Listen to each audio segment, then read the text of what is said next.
sure that that's working. Yeah, definitely. So I think now it's time for the Ask Me Anything portion of this. Yeah. Kathleen, do you have any questions or comments from social media? Yeah, we are getting quite a few, and we got a few in yesterday when we tried to do this again. So thanks for the patience on that one. But okay, so first one that I want to ask, Catherine Ann Olsen, who I can tell from being the person behind social media, she's a mega fan. So she has some questions. So I'll read both of hers. One, will USUO do any broadcasts of the films in concert? Those have to be fun to see in person. I appreciate the hard work of the soundtrack. And two, with Mozart, and I could probably answer that one, but two, with Mozart, do you have any things that listeners will appreciate as being similar to other Mozart works? She's a big Mozart fan. Maybe you should take the Mozart question first. Well, the purity of the lines, it's just brilliant music. I think it's better than some other Mozart works. Personally, it's one of my favorites. So we only play the first and last movements, right? Right. In that recording. But the last movement is a set of variations, and just the way he takes you through different permutations of the same idea. And then for 1 second, you get a major key. You know, it's a little heavenly, but then we go back to the minor, and it's in a different tempo. Anyway, it's just brilliant writing. So. I'd say the first movement's a little stormier than right. most Mozart. Mm-hmm. He's not going for the ethereal quite as much as, you know, something more temporal, I think. And just the playing, actually in that regard, the playing felt quite similar in the Mozart in this case to playing in the Mendelssohn, because it feels, I don't know, you just get in there and you can kind of dig a little more than you know, just trying to create sort of, you know, some heavenly line. Yeah, maybe it's the D minor, but for me, I just think Don Giovanni whenever. That's right. Yeah. He does use certain keys for certain affects. Yeah, particularly the first movement. That's what it evokes in me. Exactly what I was thinking of. Yeah. And his wife was pregnant, and back then that wasn't a walk in the park either. So I think there was anxiety and angst. Yeah.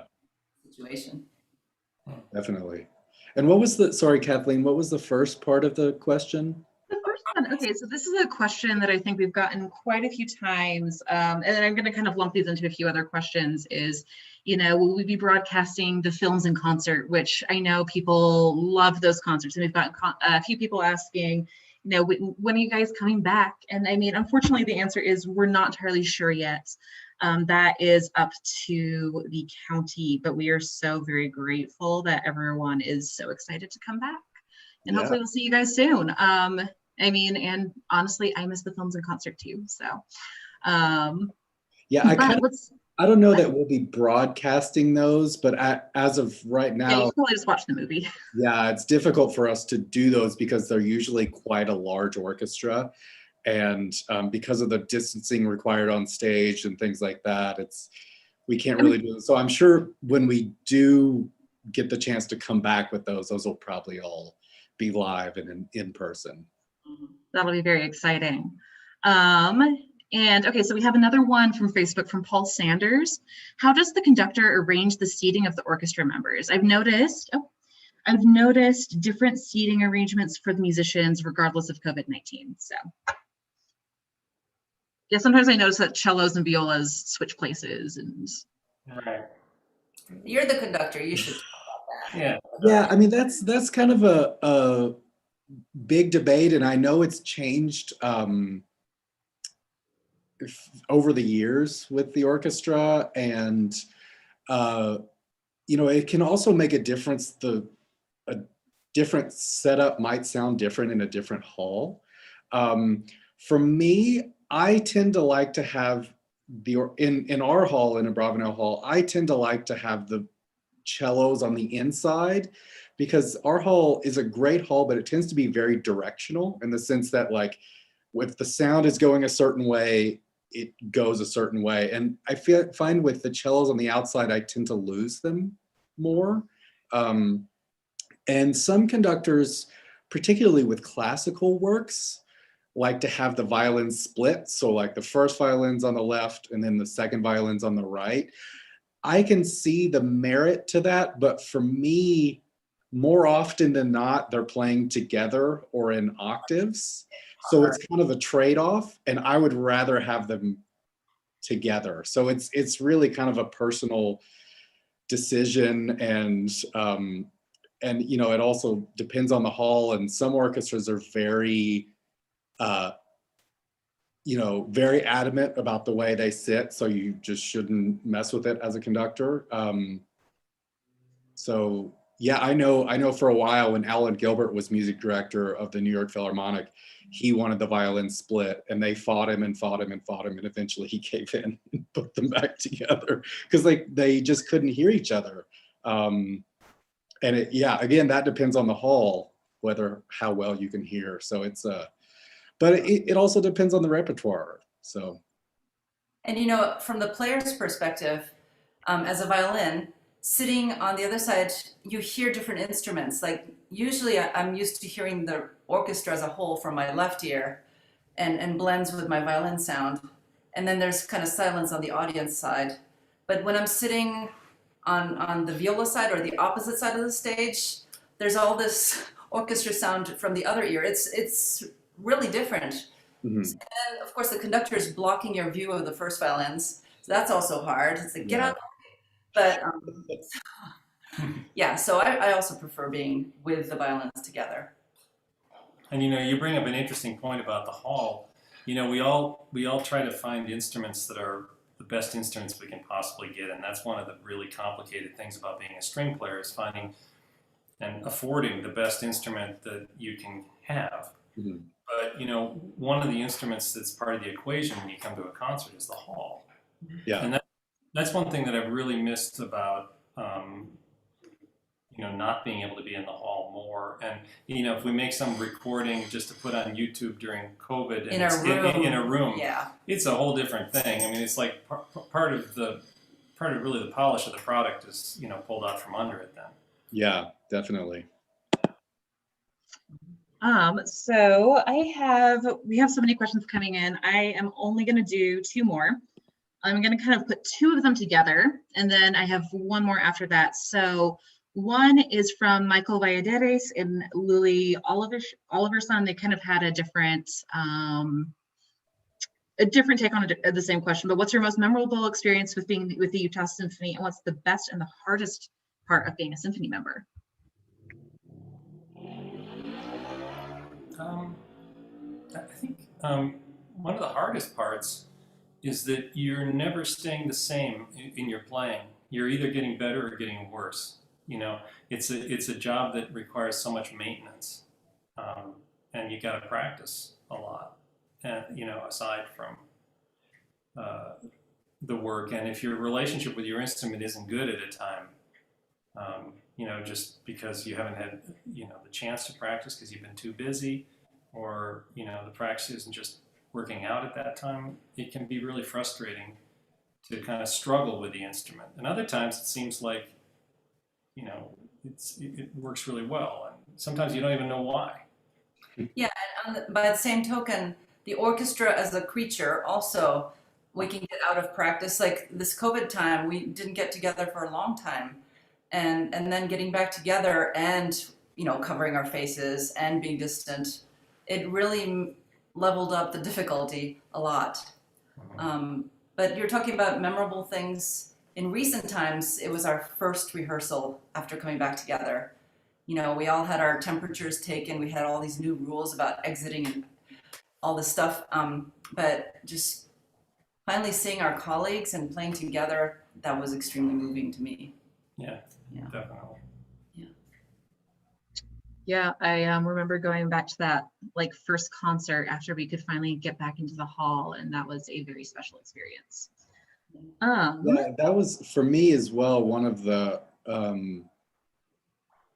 hearing, because you know, by September we'd all been indoors for 5 or 6 months, and you've listened to a lot of music through your computer, which is definitely better than not having music at all.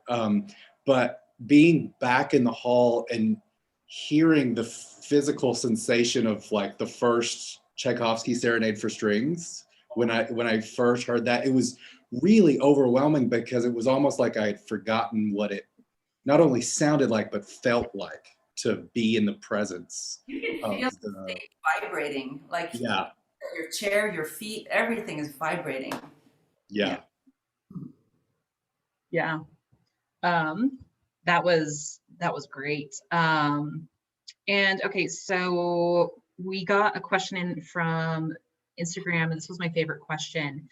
And I know that you guys have been practicing this quite a bit, so maybe you can play an excerpt, but someone was asking, are you secretly hoping they perform Cage's 433 next season? Oh, 433. Oh, you mean John Cage? No, we kind of covered that this season, I think.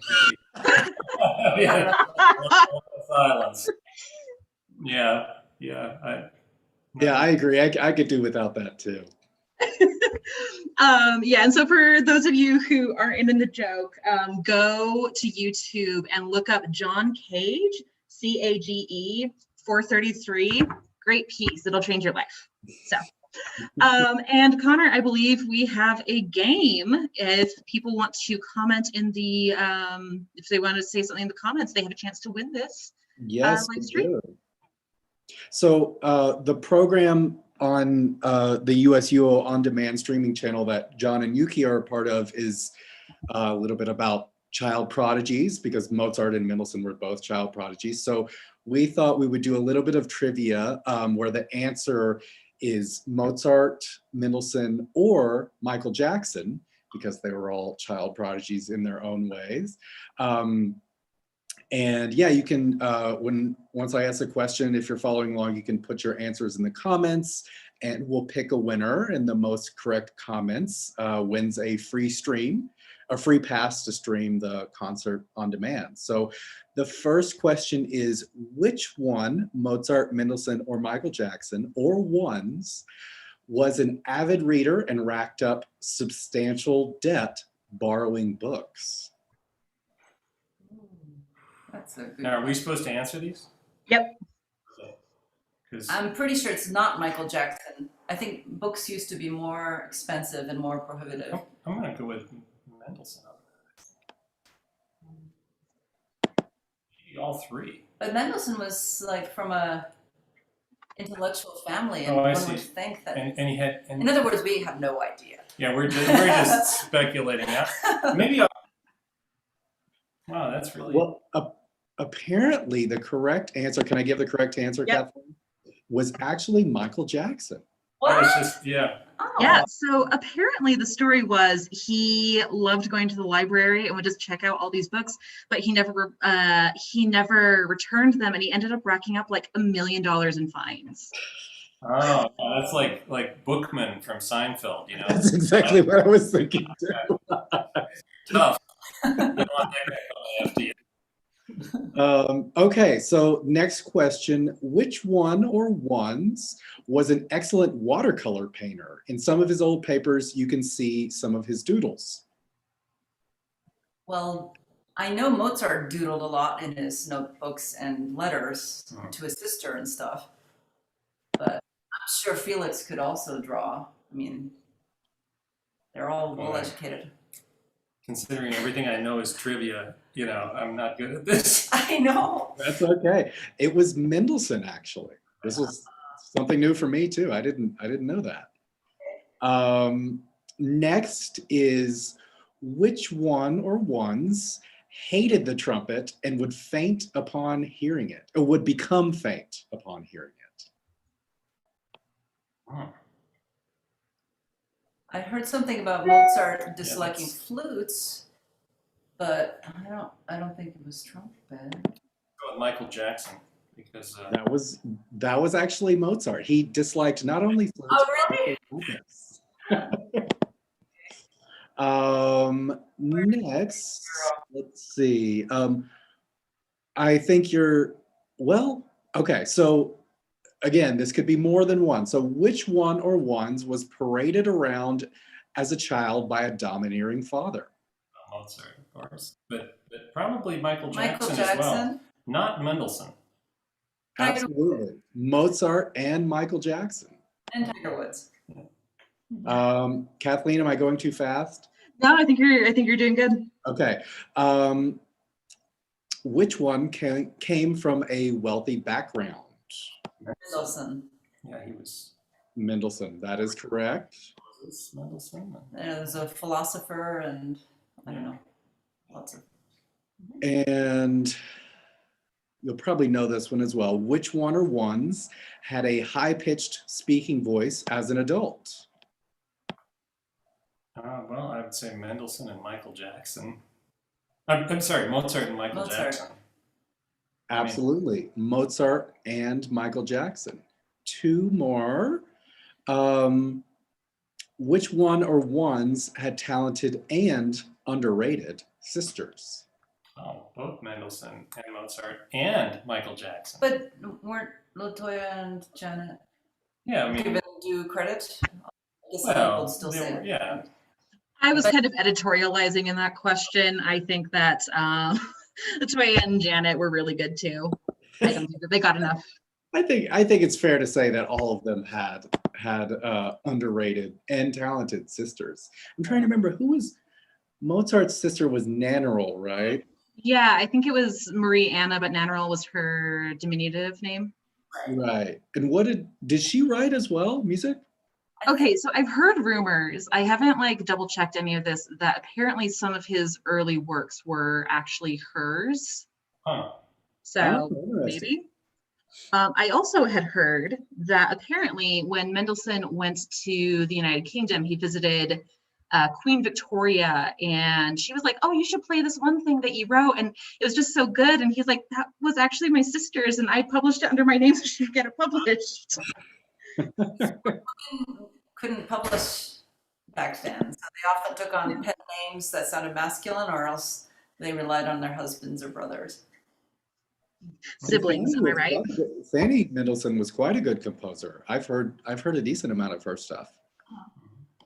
Okay, so one more. Which one or ones started taking music lessons from their parent as a child? Mozart for sure. Mozart, but also Mendelssohn. I think he studied piano with his father, Abe. That is correct, Mozart and Mendelssohn, and you could argue Michael as well, but definitely those two. Okay. Okay, so Kathleen, are you gonna draw a winner? Yes. While I am looking for the winner, do you want to update people, tell people how to access the Mendelssohn Mozart stream? Yes. So is there, hang on, let me just look. Basically, you go, I need to double check this myself. You go to utahsymphony.org, correct? Yep. And then, Oh no, usuo.org is the easier way to get there. oh, that's right. Yeah. Yeah. usuo.org.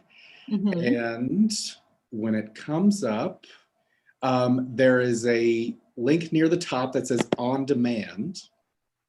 Click on that, and then this will have, it'll have some of our streaming content so far. And the concert that we're talking about with John and Yuki is an encore performance. It's the Mozart and Mendelssohn string quartets. So it's just, I believe, the second one down. Yeah. And if you want to get that stream for $5, so I think that's quite a deal, especially for this this performance. It's really good. We have a promo code, and it's quartet. So all in caps, quartet. I will make sure to link this up in the description. And let's see, we have a winner. So I went through the comments, and randomly I picked Gilbert Wong. Congratulations. Gilbert. Yeah. Also, if anyone is curious, so we are going to be announcing the next season fairly soon. And in the link in the description of this post, I have a link to join the waiting list. So if you just like can't wait to know, if you want to be the first person to know what we're going to be playing next season, join that waiting list and we will be in touch. I'd like to know. Yeah. Yeah. Definitely All right. not John Cage's 433. Yeah, there's been enough of that. As John said, there's been enough of that this year. We need some Mahler in our life. That's true. Okay, so is that pretty much it, Kathleen? Yep, that's it. Good to Great. see you guys. Yeah, thanks everyone for joining us. Thank you, John and Yuki. Bye. Bye.